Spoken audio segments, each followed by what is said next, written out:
Hello guys, welcome back to my channel. তো তোমরা দেখছো নিউ তেজ ব্লগ। তোমরা সবাই কেমন আছো? আশা করি ভালো আছো, আর আমিও ভালো আছি। আর অনেক দিন থেকে ভিডিও দেওয়া হচ্ছে না, তো জানোই আমি একটু ব্যস্ত ছিলাম, মানে পুজোর কারণে। জানো তো পুজোতে দোকান দেওয়া হয়, সেই জন্য একটু ব্যস্ত ছিলাম, ভিডিও টিডিও আর করতে পারিনি। আর জানো তো এক হাতে সমস্ত কিছু করতে হয়, তাই ভিডিও কিন্তু আর করতে পারিনি। তো আজকে একবারে লক্ষ্মী পূর্ণিমা, তো চলে এলাম লক্ষ্মী পূর্ণিমার দিন। তো কী বলো তো, আমি তো পুজো করি না, যেহেতু ছোট ঘর, সেখানে সেই জায়গায় করতে পারি না পুজো। তো স্নান টান করে চলে এসেছি, তো ঠাকুরকেই দেবো একটুখানি পুজো। সেরকমভাবে লক্ষ্মী পুজো আমি করিনি, যেহেতু ঘরের জায়গা নেই, একটুখানি ছোট ঘর, জানোই তোমরা।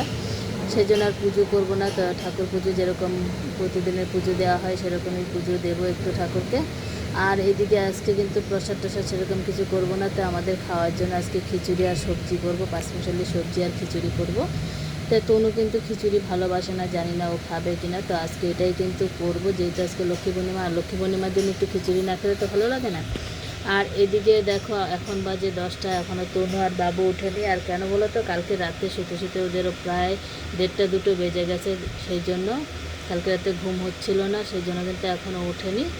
তো আশা করি এখন হয়তো রোজ ভিডিও পেয়ে যাবে তোমরা।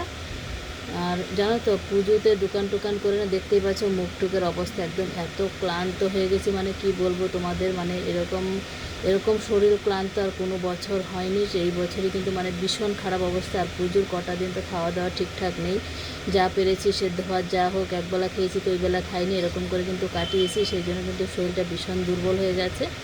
তো এখনও কিন্তু শুধু জানো তো, এখনও পুজো শেষ, কিন্তু এখনও রান্নাবান্না সেরকমভাবে করছি না, শুধু সিদ্ধ ভাত খেয়ে খেয়ে খালি ঘুমোচ্ছি, জানো তো, খালি ঘুম হচ্ছে। সেই জন্য কিন্তু ভিডিও আর করতে পারছি না। তো আজকে লক্ষ্মী পূর্ণিমার দিন একবারে চলে এলাম একটুখানি ছোট্ট একটা ভিডিও নিয়ে। তো চলো, সারাদিন আমি কি কি করছি সারাদিনের ব্লগটা দেখতে থাকো। পরে পরে অন্য একটা ভিডিওতে আর কি, এটা ছোট্ট করে তোমাদের সামনে একটু ছাড়বো। তো পরের ব্লগটা দেখতে থাকো যে সারাদিন আমি কি কি করছি। তো চলো।